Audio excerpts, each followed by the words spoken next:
Hello everyone, and welcome to my UK Royal Message channel. I hope everyone is having a wonderful day. Before we begin, please hit the subscribe button and give this video a thumbs up. According to a body language expert, Prince Harry was cocky and without shame at King Charles' coronation. When Prince Harry attended the coronation of his father, King Charles II, on May 6, he attracted a lot of attention. Since the Sussex's Netflix docuseries and his biography Spare made headlines due to claims about the royal family, this was the Duke's first time being spotted with his family. While some people may have assumed Harry would have been anxious to see so many of his relatives on the international stage, a body language expert claims there was no such anxiety, and that the prince instead acted cocky and displayed defiance. Prince Harry traveled alone to the coronation, while his wife, Meghan Markle, stayed at home in California to care for their children. Buckingham Palace said in April that Harry would attend the coronation himself. He arrived at Westminster Abbey alone for the ceremony and struck up conversation with Princess Eugenie and her husband Jack Brooksbank, as well as Princess Beatrice and her husband Edoardo Mapelli Mozzi before they entered. A body language specialist then observed Harry behave in a way that many people hadn't anticipated. Cockier than we've seen Harry recently, according to a body language specialist, was Harry. The Duke of Sussex's attitude when he arrived at the Abbey was discussed by body language expert Judy James with Fabulous. James remarked that Harry chose to disappoint the critics. If we were expecting some signals of anxiety, reflection, or even the look of a penitent, he entered under the guise of Harry the Joker, imitating Eugenie's large pregnancy bump to make his cousin and her husband Jack laugh. Before retreating and entering by himself, he did not enter in a way that appeared solitary or ashamed, however. Rather, he did so with a jaunty stride and a beaming grin, speaking or acknowledging people in the congregation as if they were longtime friends. It was a very counterintuitive act of body language defiance and resilience, and a very different, cockier Harry than we have seen on his most recent visits to the UK. The expert also noticed the Duke making faces that indicated he was at ease. James saw Harry playing the Joker once more as soon as he sat down and began making faces, which she thinks indicated that he felt at ease. Cocky Harry again here. Yes, he straightens his tie, but the bobbing around in the seat and wincing is pure Joker Prince again, suggesting the seats are too hard, James said. He is smiling and joking with someone to his left while rocking back and forth to maximize friendliness. After the ceremony, the prince was seen leaving for the airport to catch his flight home in time for his son Archie's 4th birthday. According to the royal reporter, Prince Harry drove the car of shame to the coronation of King Charles. The much-anticipated appearance of Prince Harry at King Charles' coronation appears to have gone off without a hitch. The Duke of Sussex entered Westminster Abbey on May 6 in a low-key manner, greeting friends and relatives. Harry, according to a royal correspondent, arrived in the car of shame. Why is that a meaning? Along with another royal, Prince Harry attended at King Charles' coronation. At King Charles' coronation, Prince Harry showed up without incident, according to Sunday Times reporter Camilla Long. She thought the car he was in ought to have been called the car of shame. Harry sat next to his uncle, Prince Andrew, in the car. Additionally, the Duke of York played no official part in his brother's coronation. In the event, he was, to use tabloid parlance, uniform humiliated. He wore nothing but an ordinary suit and some medals, along with one of those strange tie stars that look like a long-service award at a Swiss cuckoo clock factory, wrote Long. The second son of the king, the Duke of York, and the Duke of Sussex arrived in the car of shame and appeared to be by themselves, worn out and dejected. He was virtually exposed in his lean black suit. "Oh, Harry, what have you done?" was all I could think of as he made his way down the aisle with the Yorkies, who sat next to Prince Harry at the coronation. In the coronation theater, Prince Harry was sitting in the third row, behind other working royals, alongside his cousins Princess Beatrice and Princess Eugenie.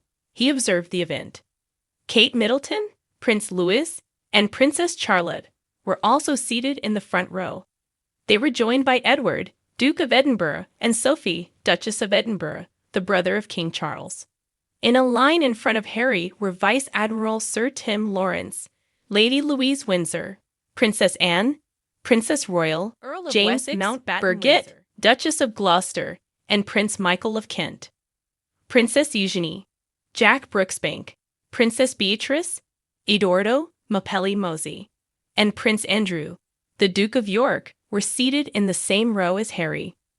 Prince Harry's coronation seating troubles were described as ridiculous by a royal commentator. Long called the argument over Harry's choice of seat for the coronation ridiculous. She compared it to the wedding reception seating. I can see Harry's perspective, in a way. This is absurd. It is a ceremony unlike any other in everyday life. It achieves nothing and has no meaning, according to the Times columnist. It appears to be a wedding. Camilla's family is on the left, Charles' family is on the right.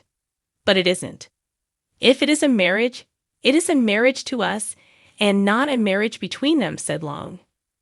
Prince Harry left the ceremony without taking part in any other royal events. He was not invited to stand on the Buckingham Palace balcony with other members of the royal family, in order to be with his wife, Meghan Markle, and children, Princess Lilibet and Prince Archie, whose 4th birthday fell on the same day as his grandfather's coronation. Harry reportedly left right away for the airport. The cost of the coronation of King Charles was reduced to a single expense unrelated to the ceremony itself.